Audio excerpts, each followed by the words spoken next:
Assalamualaikum warahmatullahi wabarakatuh. Kisah seram kali ini saya ceritakan kepada hadirin sekalian. Kisah ada seorang ustaz di zaman dululah. Nama dia Tok Ayasa. Tok Ayasa ni dia seorang penceramah terkenal di zaman dulu. Masa tu saya kecil-kecil lagi dah. Saya berada di sekolah rendah macam tu. Jadi dia seorang penceramah terkenal. Nama dia Tok Ayasa.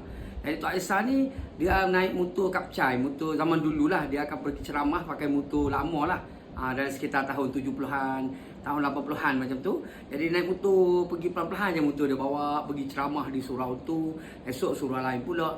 Dalam hidup dia mengajar masjid ke masjid, surau ke surau. Penuhlah kuliah dia, sentiasa ada. Ayasa ni seorang yang bagus lah, seorang yang memberi sumbangan keilmuan yang banyak kepada masyarakat pada ketika itu. Jadi Ayasa ni satu hari tiba-tiba saya dengar satu ceramah dia di satu surau. Lepas dia ceramah tu, dia datang dengan anak saudara dia. Ada orang tanya, kenapa Ayasa hari ni naik motor, ada driver, maksudnya ada orang bawa anak saudara ni. Dia tak anak saudara saya bawa motor. Kenapa ada orang bawa? Dia kata sebenarnya masa ceramah semalam, minggu lepas, 2 hari lepas, jadi terserempak dengan hantu. Ayasa ni terserempak dengan hantu. Dia naik motor seorang diri, dia masa nak balik pada ceramah, bawa motor tu perlahan je lah. Bawa motor tu kawasan bukit tu yang ditaruh dan dibuang tempat pembuangan sampah. Jadi tak ada rumah orang lah. Kawasan di jalan raya, lepas tu tepi jalan raya tu kawasan pembuangan sampah.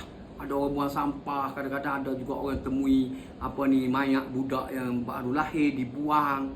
Macam-macam lah. Benda-benda yang tak elok pun ada dekat kawasan sampah yang besar lah berlaku di satu jalan raya. Dia naik tu, dia cerita lah, dia kata dia terserempak hantu, dia kata. Dia cerita lah hantu tu bagaimana. Dia naik motor, perlahan je motor dia.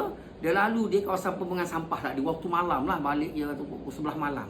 Balik lewat malam tu. Dan kawasan sangat sunyi sepi, tak ada orang. Kereta pun tak selisih, tak ada orang.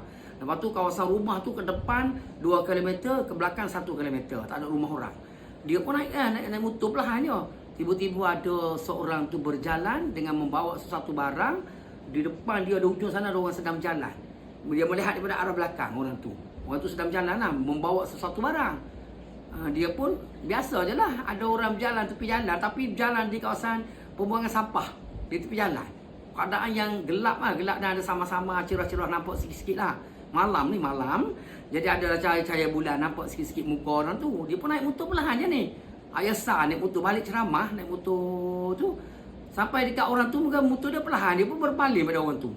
Ayasa berpaling pada orang yang berjalan di tepi jalan dan membawa sesuatu barang. Dia berpaling, orang tu berpaling ke arah dia, ke arah Ayasa tadi. Muka orang tu buruk, muka macam hantu, takut, sangat menakutkan muka dia. Ayasa pun tengok pada dia, muka macam hantu lah, terkejut dia. Motor dia perlahan. Lepas tu dia tengok pula ke dekat tangan orang yang bawa tu. Orang tu bawa kepala manusia, kepala orang. Muka manusia tu berdarah lah, macam dia pancung orang, bawa kepala manusia. Ayasa tengok tu terkejut tu, nak pucuk motor lah. Sampai ke rumah lah dia takut lah. Dia cerita mulai malam tu saya pun takut. Lepas tu ajak anak saudara lah untuk menemani ceramah di mana-mana. Dah 2 malam lah ajak dia ni.